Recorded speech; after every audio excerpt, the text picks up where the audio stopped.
Buen día, estamos de nuevo en Los Tubos Televisión, www.lostubos.com. Buenos días, Miriam. ¿Qué tal? ¿Cómo estás, José Jaime? Excelente. Buenos días. Vamos a conversar con Joaquín Hurtado, un excelente narrador, cronista y activista social también. Buenos días, Joaquín. Buenos días, José Jaime. Joaquín, ¿cómo te fue en el fin de semana de toque de queda? Pues mira, en lo personal, me la pasé como he estado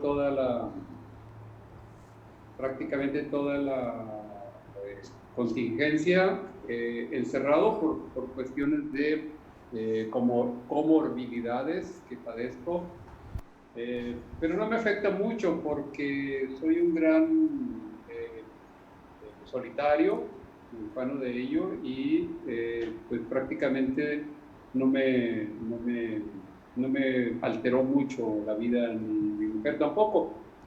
Sin embargo, aquí alrededor de mi colonia, de mi barrio, prácticamente la vida transcurrió totalmente normal. Vi que la gente andaba incluso sin cubrebocas, andaba en la calle, se realizaban fiestas, lo cual me lleva a pensar que o es muy impráctica la medida esta de toque de queda light o simulado o bueno, cacareado del gobierno estatal, o bien solamente son bluffs de parte del gobernador y su equipo ante una situación que yo considero, y lo he expresado sobre todo en mis redes sociales, de Facebook, de que se le ha salido de control. Pero no voy a abundar más para luego tener más tema de conversación. ¿Cuál sería la fórmula ahorita que comentas esta dinámica que la gente pues no hizo caso? La verdad a mí me tocó también tener que salir en una vuelta y vi la ciudad con muchísima gente y como tú lo comentas sin cubrebocas, pero también he tenido la oportunidad de tener información de otros estados y otros lugares que se han dado también esta práctica de los fines de semana estar hasta mediodía en los restaurantes, que cerraran a las 10 de la noche y la gente sí hace caso. ¿Cuál crees que sería tú la dinámica o qué se conjuga aquí en el estado de Nuevo León por lo que no se da este grado de conciencia o de concientización de implementar estas prácticas y seguirlas como ciudadanos? Yo creo que esto es muy complicado a estas alturas. Esto tendría que haberse realizado con una máquina del tiempo, en este instante regresar el reloj, regresar esa máquina, como la de H.G. Wells, regresar el tiempo a principios de la epidemia, y estoy pensando, por ejemplo, a mediados de marzo. Entonces, a mediados de marzo se nos lanzó recordemos un poco de historia de cómo fue llegando esto. Cómo empezó a aparecer en México y en Monterrey. Entonces, desde aquellas fechas creo yo que sí hubo varios problemas, sobre todo en el manejo de la pandemia a nivel local, y lo que observábamos en cuanto a toda esta política informativa y de control, yo le llamo prácticamente control de daños, porque no se puede hacer gran cosa ante una epidemia que no tiene cura, no tiene vacuna y prácticamente desconocida en el mundo, ¿no? Entonces, desde aquella época recuerdo que empezaron las discrepancias entre la posición del gobierno federal, de López-Gatell y su equipo, y bueno, y el equipo de Secretaría de Salud Federal, con el gobierno estatal. Y recuerdo que cuando aparecieron los primeros casos que precisamente llegaron a San Pedro, vía personas que andaban de viaje, esquiando en Vail o algo así en Colorado, empezó como una especie de pánico, un terror pánico, y empezamos a ver compras desatadas, es decir, voy a decirlo de esta manera, lo normal en cualquier colectividad. O sea, lo normal en el sentido de que habrá gente que va a entrar en un pánico, terror pánico, y va a cometer toda clase va a tener toda clase, mostrar actitudes desde mezquinas hasta, bueno, irracionales, ¿no? Entonces, ahí es donde empezamos algunas personas a decir que sería bueno que se coordinara perfectamente el gobierno, nuestro gobierno, el gobierno estatal, con el gobierno federal, a fin de crear una sola línea y para el control, el seguimiento, la atención, etcétera. Y aquí entonces el gobierno empezó como a mostrar síntomas de una soberbia, de una arrogancia completamente indebida, imprudente. Esa arrogancia de que nosotros somos punta de lanza, somos un Estado con altos estándares de salud, de hospitales, etcétera, etcétera.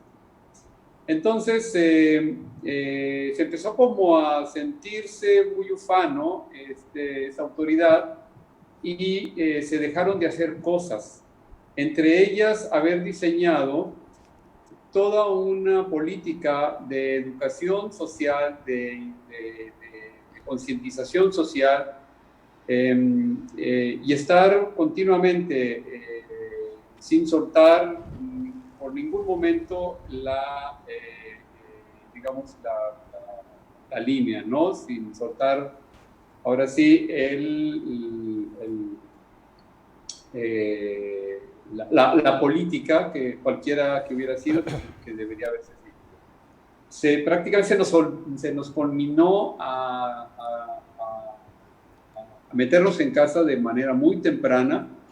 Algunos lo hicimos sin necesidad de que se nos dijera, porque entendíamos la gravedad de la situación, porque bueno, teníamos familia que vive en Estados Unidos, yo tengo un hijo que es neurocientífico y vive en Alemania, entonces desde allá ya recibíamos noticias de cómo se estaba poniendo la cosa. Y entonces nosotros decidimos confinarnos. Y así lo hicimos con nuestros familiares, sobre todo aquellos que enfrentaban algún tipo de problemática por la edad o por otro tipo de padecimientos. Y ahí seguimos todavía, cuidándonos mutuamente, cuidándonos mucho en ese confinamiento. Entonces, les comentaba que entonces las discrepancias empezaron a ocurrir, se fueron agudizando esas diferencias, mientras el gobierno federal decía, cuidado con los cubrebocas, no son ahorita muy útiles porque la información con la que contamos, la que tenemos en este momento, nos dice que no son de gran utilidad si no son los tapabocas con el alto estándar requerido para filtrar virus. Bueno, aquí se insistía en cubrebocas y ese tipo de cosas, ¿no? Que empezaban a confundir a la población. De tal manera que llegó un punto, fueron transcurriendo las semanas, los meses, y derivó, y todo esto vino a desembocar en unas actitudes o bien unas posiciones autoritarias. Por ejemplo, y otra vez, regresando un poco al principio, por ejemplo, utilizar la práctica del terror, de sembrar el terror en la población de parte de la autoridad para confrontar un virus. Yo tengo muchos años trabajando en el tema de VIH y SIDA. Y lo primero que aprendimos, porque probamos de todo también como organización comunitaria, probamos de todo, pero recuerdo muy bien que en muchos talleres, tanto a nivel nacional como internacional, viajé casi por muchas partes del mundo, se nos decía que las peores prácticas, las que no debían seguirse, era aterrorizar a la población.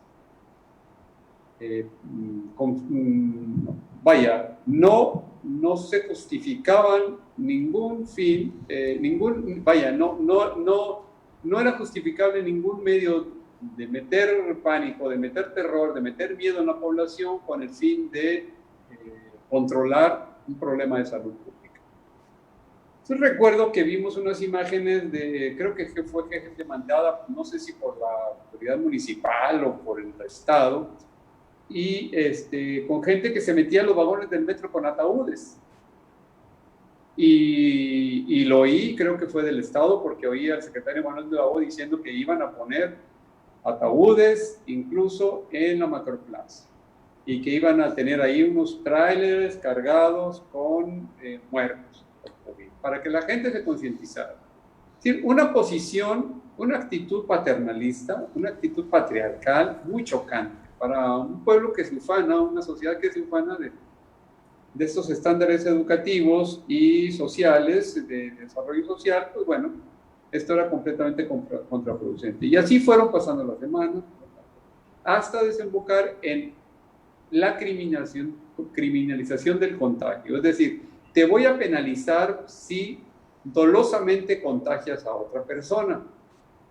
Otra de las prácticas indebidas. Otra de las prácticas que nunca jamás deben de usarse para controlar una epidemia. Se observaban, se vieron estos tipos de prácticas. Por ejemplo, yo observé algunas imágenes de India, no se diga China, quizás Rusia o algunos países con antecedentes o con gobiernos más autoritarios que nuestros, ¿no? Y bueno, pues allí se controló a través de la fuerza pública y a través de manos de obra. Pero en países democráticos o que aspiran a unas democracias, a la democracia, no son correctas. Y vienen a luego derivar en situaciones más complejas. Y esto es lo que estamos viendo ahora. Por eso todo esto tiene una historia, y yo como cronista estoy registrando todo, porque si bien hice una crónica sobre el virus, la erupción del virus del SIDA en nuestra comunidad de Monterrey, y otra situación también que vivimos fue todas las diferentes maneras de segregar, de lastimar, de excluir, de discriminar, que fuimos padeciendo a lo largo de las décadas. El tema de un virus que, ojo, es mucho más peligroso, mucho más letal que el coronavirus. El coronavirus es peligroso porque se desconoce y acaba de prácticamente saltar del animal al humano. Pero del virus del SIDA sabemos mucho. Entonces, esas prácticas discriminatorias lo que hacen, y estigmatizantes, discriminatorias, excluyentes, lo que hacen es que la gente siga teniendo prácticas de alto riesgo, pero ahora sí, o de manera clandestina, tratando de evadir el ojo de la autoridad y del resto de la sociedad, y esto es mucho más peligroso. Entonces, todo lo fueron haciendo prácticamente mal. Lo único bueno que yo veo es de que sí hubo un equipamiento rápido de los hospitales, hubo una acción inmediata. Yo, por ejemplo, me trato en la clínica sección 50 de maestros, padecíamos un desabasto brutal de todo, estaban los anaqueles vacíos. Pues bueno, les quiero decir que desde una visita que hizo el gobernador a las instalaciones de este hospital, hasta la fecha, ya han pasado 3 meses, yo voy cada mes a surtir medicamentos, los anaqueles están repletos de medicinas. Es decir, había dinero, no sé dónde estaba, y entonces se empezó a usar de nuevo en atender a la gente. Y ahora ya no hay filas, ya no hay aglomeraciones y ese tipo de cosas. Eso, un punto a favor. Sin embargo, ya llegamos a un punto donde los hospitales están en alerta roja porque están ya prácticamente a punto de saturación, de colapso, y también el personal está fatigado, tiene una burnout, está muy ya por encima de sus capacidades humanas. Es así como veo la situación. Entonces, ¿qué podríamos, para responder a tu pregunta, qué podríamos ahorita hacer? No volver a practicar, a tener esas prácticas que además, como vi ahora en los tubos, que una nota periodística de que el director de transporte, que hasta creo que lo vi llorando en cámaras ahí en la opinión pública y muy afligido por esto, tuvo una reunión familiar y todo el mundo sin cubrebocas y todo, es decir, y además lo presumió en redes sociales. Ese tipo de contradicciones, de mensajes contradictorios, son los que no deben de ocurrir, son los que confunden a la gente y además la hacen que baje la guardia. Ahorita estamos en una de las crestas, porque vamos a tener varias, pero esta es una cresta muy peligrosa, tanto por la cantidad de virus circulante, de personas que pueden contagiar, personas en la calle y además de que los hospitales están ya prácticamente rebasados. Entonces, ahorita es cuando deberían de afianzarse ciertas políticas, ciertas prácticas, y humildemente el gobierno debería de reconocer que efectivamente el gobierno federal tenía razón en este punto, en que nunca se nos debió de prometer que estaba todo arreglado, que estaban nomás esperando a los enfermos, de que esto lo íbamos a solucionar y que porque Monterrey somos prácticamente el non plus ultra de las sociedades occidentales y no sé qué tantas demagogias más. Ser más humildes y reconocer de que el coronavirus no respeta y mucho menos respeta a una sociedad cuando esa sociedad está inmersa en este tipo de contradicciones. Y en un país, además, con estas fricciones políticas, esas divisiones políticas que trajo la 4T. Entonces, vimos a un gobernador muy activo prácticamente en políticas y en prácticas sediciosas junto con otros, y allá haciendo políticas de no sé qué tantas cosas. Bueno, cosas necesarias, pero creo que había otras vías y tenía que bajarle un poco a ese activismo que era contraproducente, imprudente y además peligroso. Y ahora aquí estamos, ¿no? Nos sentimos un poco abandonados y que esto se va a alargar. Si bien tenemos una curva algo regulada, es decir, algo blanda comparativamente con España o Italia, pero es una curva de largo aliento, una curva larga, que esta no vamos a salir pronto. Esta hasta ahí donde lo veo. ¿Y qué podemos hacer? Pues insistir y a tratar de llegar a la conciencia de la gente, pero no utilizar ni el terror, ni el miedo, nada de terrorismo, de que te vas a morir, y menos esos mensajes del doctor de Manuel de la O de que ayúdenme, porque no es a ti, es que esto es comunitario, esto es ayudarnos entre todos. Si bien vivimos en un individualismo desde hace, yo creo que cientos de años, muchos años en estas sociedades occidentales, yo creo que deberíamos de insistir en el tema de lo comunitario, de salir y pensar en que tenemos que ayudar a proteger a los demás para que los demás nos protejan. Es decir, cambiar completamente esa rutina de comunicación social, modificarla radicalmente y ahora sí tratar de involucrarnos todos y no estarnos continuamente repitiendo de que la muerte, además porque el mexicano tiene una relación muy extraña con la muerte, ¿no? O sea, nos gusta mucho ser seducidos por ella y seducirla. Entonces, como que con el tema de la muerte, les digo, no nos funcionó en el SIDA. En el SIDA nos funcionó decir a la gente, ¿quieres seguir teniendo prácticas sexuales, cualesquiera que estas sean? Usa condón. No hagas esto, no hagas lo otro, y mira, sigue tu vida como tú la quieras, gózala, es decir, cambiar el mensaje negativo por mensajes positivos. Pero no soy especialista en esto, el coronavirus es otro tipo de infección, es otro tipo de transmisión, es otro tipo de fenómeno, y también estoy aprendiendo, todos estamos aprendiendo. Joaquín, yo creo que hay que dejarse de simulación porque nos venden, entre comillas, un estado de excepción, con esto de que hablas del autoritarismo, paternalismo y demás, pero parece un estado de simulación y de banalidad estereotipada, donde, por ejemplo, lo que mencionabas ahí que sacamos en los tubos de esta reunión que tuvo el directivo de movilidad, o el muñequito de Manuel de la O y diciéndonos que porque él sobrevivió a una cornada de un toro, ahora vela por nuestra salud. Ese tipo de banalidad, yo creo que hay que acabar en esa comunicación, de la nueva comunicación que se puede hacer todavía a partir del gobierno del Estado, ¿no crees? Claro que sí. Y qué bueno que lo mencionas, porque mencionaste una palabra clave que para mí es algo nuevo ahora que estoy un poco más relacionado con lecturas filosóficas, pero para mí fue muy sorprendente enterarme de que, por ejemplo, una vez que nuestra querida amiga ya fallecida, en paz descanse, Dulce María González, presentó un libro mío y ella hablaba del concepto de banalidad del mal.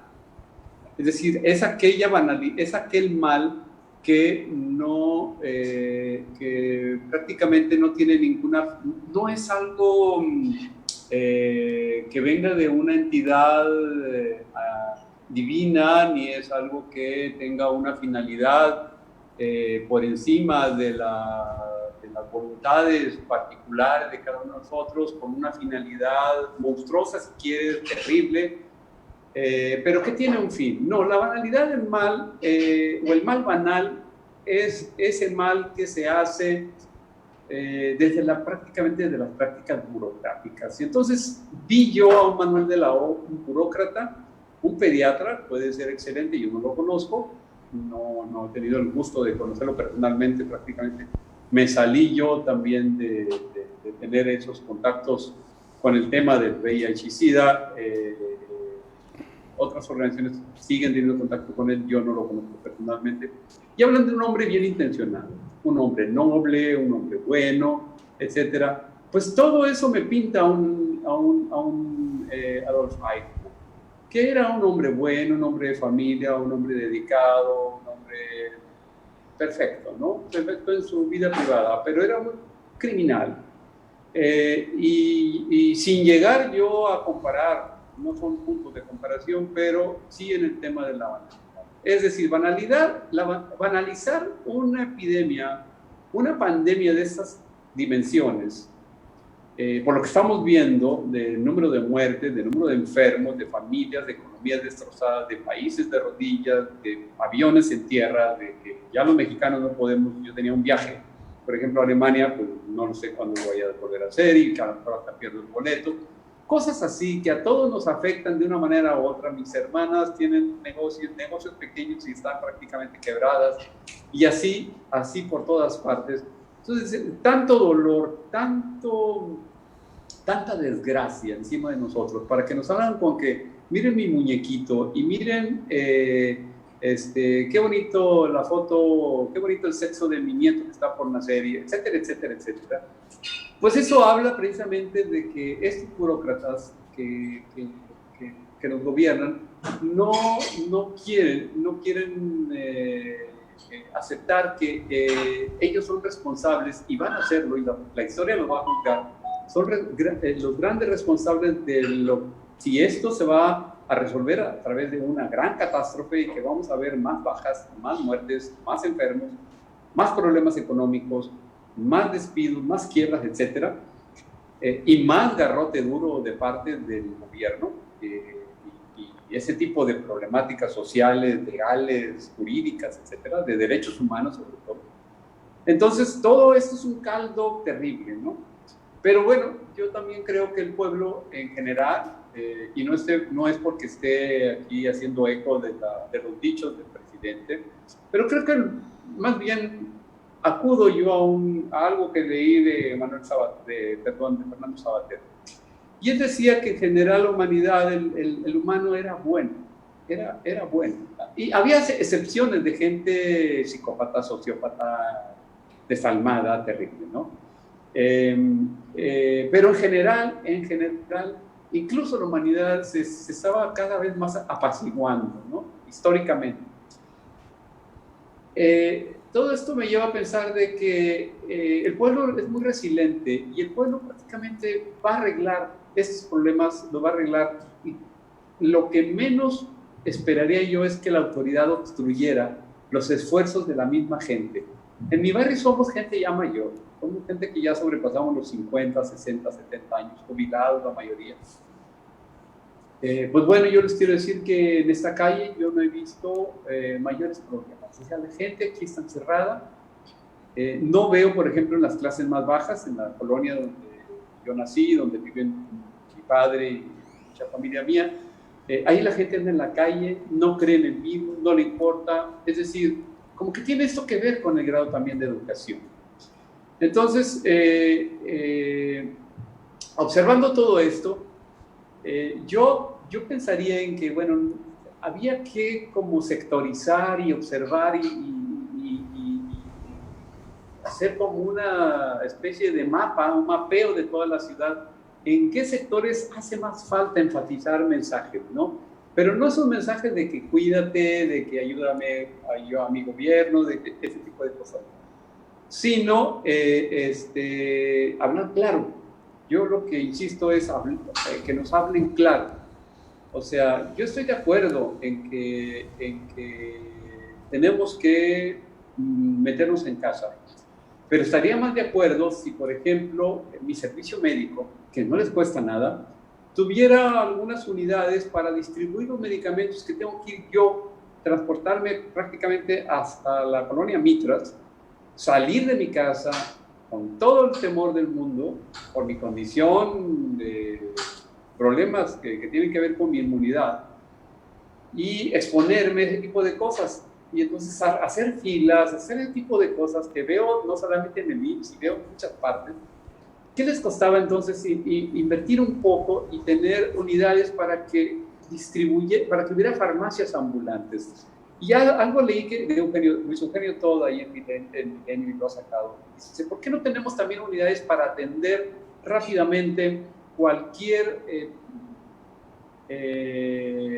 inquietud de sintomatología en las casas, ¿no? En las mismas casas de la gente? ¿Por qué no salgan y no se expongan? No expongan a otros. Ese tipo de cosas son las que yo creo que son ese control, esa reducción de daños. Eso lo aprendí también en VIH-Sida. En el VIH-Sida no, por ejemplo, los canadienses en Vancouver no podían controlar una epidemia más terrible, que era la epidemia de transmisión vía intravenosa por usuario de drogas, opioides, etc.